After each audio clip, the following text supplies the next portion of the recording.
Hello friends, இப்போ நீங்கள் பார்த்துட்டு இருக்கிறது ஒரு வெல்டிங் அடித்த ஒரு ஷாஃப்ட்டு. இந்த ஷாஃப்ட்டில் பார்த்தீங்கன்னா ஒரு லேயர் வெல்டிங் அடித்து இன்னொரு லேயருக்கு பார்த்தீங்கன்னா கேப் இல்லாமல் வெல்டிங் அடிச்சிருக்கோம். இது எதுக்காக அப்படின்னு பார்த்தீங்கன்னா டேர்னிங் பண்ணும்போது ப்ளை ஹோல்ஸ் வராமல் இருக்கும். ஸோ வீடியோ ஸ்கிப் பண்ணாமல் பாருங்கள், அப்போ தான் உங்களுக்கு புரியும். தேங்க்யூ ஃப்ரெண்ட்ஸ், வீடியோக்குள்ளே போகலாம் வாங்க. சின்ன சேனல் எதா இருந்தாலும் அது கொஞ்சம் ஆதரவு கொடுங்க. உங்க பொண்ணான கையை வந்து அந்த பெரிய தட்டிடுங்க. அவங்க சப்ஸ்கிரைபர் 5-10 ஏறுனா அவங்க மனசு சந்தோஷப்படும். அவங்க வீடியோவும் பாருங்க.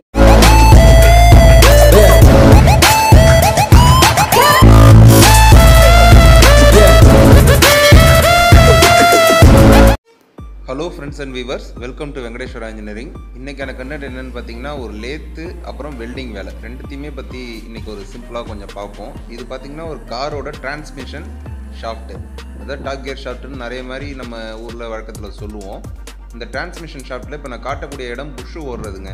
ஃப்ளை வீல் உள்ள ஒரு புஷ்ஷு இருக்கும், அதில் ஓடக்கூடியது. அது தேஞ்சு போச்சு. அந்த இடம், அந்த வெல்டிங் ராடு இருக்கிற இடத்த பாருங்கள், நல்லா அது தேஞ்சு போச்சு. இப்போது அதுக்கு பக்கத்தில் இருக்கக்கூடிய சைஸுக்கு நம்ம இதை வெல்டிங் பண்ணி டேர்ன் பண்ண போகிறோங்க. ஆக்சுவலாக பார்த்திங்கன்னா இது டிரான்ஸ்மிஷன் ஷாஃப்ட் அப்படிங்கிறதுனால வெல்டிங்கை நம்ம கண்ட இடத்துலையும் பண்ண முடியாது. அதனால் பார்த்திங்கன்னா எர்த்து வந்து எந்த இடத்துலையும் படாத அளவுக்கு நம்ம வெல்டிங் வந்து செட்டப் பண்ணியிருக்கோம். எந்த இடத்துல வெல்டிங் பண்ண போகிறோமோ அதுக்கிட்ட தான் எர்த்தும் இருக்கணும். இந்த கியர்லலாம் வந்து இந்த காட்டிகிட்டு இருக்கோம் பார்த்திங்கன்னா, இந்த கியர்லலாம் வந்து எர்த்து படக்கூடாது. அப்படி எர்த்து பட்டு ஸ்பார்க் ஆனிச்சு அப்படின்னு பார்த்தீங்கன்னா அதில் வந்து கியர் ஒன்றோட ஒன்று ஓடும்போது வந்து பார்த்திங்கன்னா தேய்மானங்கள் ஏற்படுறதுக்கான வாய்ப்புகள் ஏற்படும் நண்பா. ஸோ இப்போ நம்ம வெல்டிங் பண்ணிகிட்ருக்கோம். இந்த வெல்டிங் பார்த்திங்க அப்படின்னா வெல்டிங் பிகினர்ஸ்க்கு கொஞ்சம் யூஸ்ஃபுல்லாக இருக்குங்க இந்த டிப்ஸு. இந்த ட்ரிக்ஸை கொஞ்சம் ஃபாலோ பண்ணுங்கள். எப்படின்னா, நீங்கள் வெல்டிங் பண்ணதுக்கப்புறம் இப்போ ஒரு லேயர் நான் வெல்டிங் பண்ணிட்டேன். இப்போ உங்களுக்கு தெரியுது, இந்த ஒரு லேயர் வெல்டிங் பண்ணதுக்கப்புறம் இன்னொரு லேயர் வெல்டிங் பண்ணும்போது அதுக்கு பக்கத்துலேயே அடிக்கணுங்க. இப்போ உங்களுக்கு தெரியுதுங்களா, ஒரு லேயர் நான் வெல்ட் அடிச்சிருக்கேன், இன்னொரு லேயர் வெல்டிங்கு பக்கத்துலேயே அடிக்கும் போது, அதாவது ஏற்கனவே அடித்த அந்த வெல்டிங் லேயர் மேலேயே ஒரு கோட் அப்படியே லைட்டாக அப்படியே அது மேலே படுற மாதிரி, அதாவது இதில் பாதி, அதாவது ஏற்கனவே அடித்த வெல்டிங்கில் பாதி, புதுசாக இருக்கிற இடத்துல பாதி அப்படின்னு வெல்டிங் அடிச்சிங்க அப்படின்னா இந்த மாதிரி டேர்னிங் பண்ணும்போது ப்ளை ஹோல்ஸ் வராமல் இருக்கும். ஸோ வீடியோட லெங்க்த்து கருதி நான் ஃபுல்லாகவும் வெல்டிங் பண்ணிவிட்டு உங்களுக்கு இப்போ காட்ட போகிறேங்க. நீங்கள் இன்னும் நம்ம சேனலை சப்ஸ்கிரைப் பண்ணலன்னா சப்ஸ்கிரைப் பண்ணிக்கோங்க. கூடவே வர அந்த பெல் ஐக்கானை ப்ரெஸ் பண்ணி ஆலில் போட்டுக்கோங்க. அப்போ தான் லேட்டஸ்ட் வீடியோஸ்லாம் உங்களுக்கு இமீடியட்டாக வரும். நண்பா, இப்போ பார்த்தீங்கன்னா ஃபுல்லாகவே நான் வெல்டிங் பண்ணிட்டேன். இந்த வெல்டிங் பார்த்தீங்கன்னா நான் உங்கள்கிட்ட ஏற்கனவே சொன்ன மாதிரி தான், வெல்டிங்கை வந்து கேப் விட்டு பண்ணக்கூடாது. இந்த மாதிரி சரக்கு ஏற்றி வெல்டிங் பண்ணி டர்ன் பண்ணும்போது வெல்டிங்கை ஒன்று மேலே ஒன்று ஏற்றி வெல்டிங் பண்ணணும். இப்போ நான் வெல்டிங் பண்ணியிருக்கேன் பாருங்கள், அந்த பர்டிகுலர் தான். இது வந்து உங்களுக்கு வீடியோவில் வந்து 1 இன்ச்சு ரேஞ்சில் தெரியும், ஆனால் ஒரு 3/4 இன்ச்சு கூட கிடையாது இந்த வெல்டிங்கு. பார்த்தீங்கன்னா வீடியோவில் உங்களுக்கு ஜூம் போட்டு காட்டினதுனால அப்படி இருக்குதுங்க. இது பார்த்தீங்கன்னா கிட்டத்தட்ட ஒரு 1/2 இன்ச்சு தான் இருக்கும் இந்த வெல்டிங்கோட மொத்த லெங்க்த்துமே. பார்த்தீங்கன்னா இப்போ நம்ம ஃபுல்லாகவே வந்து ப்ளை ஹோல்ஸ் வராத அளவுக்கு கேர்ஃபுல்லாகவே வெல்டிங் பண்ணியிருக்கோம். இப்போ லேத்தில் ஏற்றி வெல்டிங் பண்ணதை கடைய போகிறோங்க, அதான் டேர்னிங் பண்ண போகிறோம்.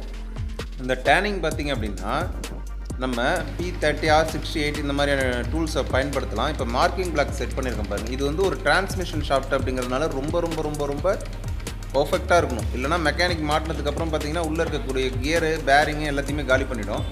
ஸோ இப்போ தெரியுது பாருங்கள், இந்த மார்க்கிங் பிளாக்குக்கும் மிஷினில் சுற்றும் போது சின்னதாக மேலே கீழே ஏறி இறங்குற மாதிரியான ஒரு அமைப்பு இருக்குது பாருங்கள். இந்த மாதிரியான பிரச்சனைகள்லாம் இருக்கக்கூடாதுங்க. லேத்தில் நம்ம செட் பண்ணும்போது அலைன்மெண்ட் ரொம்ப பக்காவாக இருக்கணும். இது பார்த்திங்கன்னா ஒரு மார்க்கிங் பிளாக் டயல் இண்டிகேட்டர் வச்சு செட் பண்ணியிருக்கோம், மேக்னெட்டிக் பிளாக் இது. ஸோ இதில் பார்த்திங்கன்னா ப்ளஸ் ஆர் மைனஸில் வந்து 0.0012 இதுதான் காட்டுது. ஸோ இது வந்து பிரச்சனை இல்லை, இந்த அளவுக்கு இருக்கக்கூடிய பிரச்சனை ஒன்றுமே கிடையாதுங்க. ஆக்சுவலாக பார்த்திங்கன்னா இந்த மார்க்கிங் பிளாக்கில் உங்களுக்கு இப்போ தெரியுது, 0லேருந்து மேலே ப்ளஸ் ஆர் மைனஸ் 1, அடுத்த 2 கீழே இருக்க, அதாவது இந்த 0லேருந்து கணக்கு பண்ணிங்கன்னா மேலே 1 கீழே 1 இப்படி தான் போகுது. ஸோ இந்த நாட் 1ங்கிறதுலாம் ஒன்றும் பிரச்சனை இல்லை. இப்போ நம்ம கடைய போகிறோங்க. இதில் நான் முன்னாடியே சொன்ன மாதிரி தான்.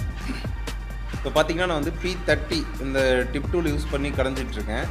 ஸோ இதிலே நிறைய கேட்டகரி இருக்குது, R68 இருக்குது, அது மாதிரி நிறைய கேட்டகரிஸ் இருக்குது. நம்ம அதை பற்றி இன்னொரு வீடியோவில் தெளிவாக பார்ப்போம்.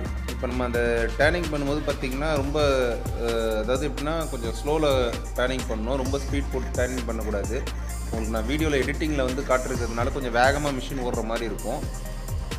இப்போ பார்த்திங்கன்னா ஆல்மோஸ்ட் வந்து பாதி கிட்ட கடைஞ்சாச்சுங்க.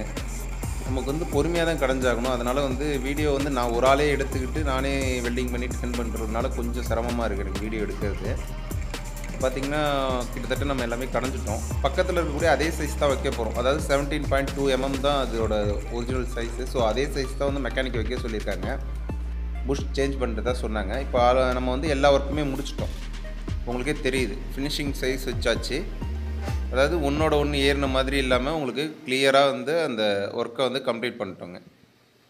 இப்போ பார்த்தீங்கன்னா ஒரு டிரான்ஸ்மிஷன் ஷாஃப்ட்டில் வெல்டிங் பண்ணி டேர்னிங் பண்ணுறது எப்படி அப்படிங்கிறத ஒரு கரெக்டாக சொல்லியிருக்கேன்னு நான் நம்புகிறேன். உங்களுக்கு இந்த பதிவு பிடிச்சினா லைக் பண்ணுங்கள், உங்கள் ஃப்ரெண்ட்ஸுக்கு ஷேர் பண்ணுங்கள். தேங்க்ஸ். நான் விக்னேஷ். இந்த சேனலில் வர போஸ்ட் வீடியோஸ் எல்லாம் உங்களுக்கு பிடிச்சிருந்தா லைக் பண்ணுங்கள், ஷேர் பண்ணுங்கள். மறக்காமல் நம்ம சேனலை சப்ஸ்கிரைப் பண்ணி வச்சுக்கோங்க. கூடவே வர அந்த பெல் ஐக்கானையும் ப்ரெஸ் பண்ணிவிடுங்க. அப்போ தான் லேட்டஸ்ட் அப்டேட் உங்களுக்கு உடனுக்குடனே வரும்.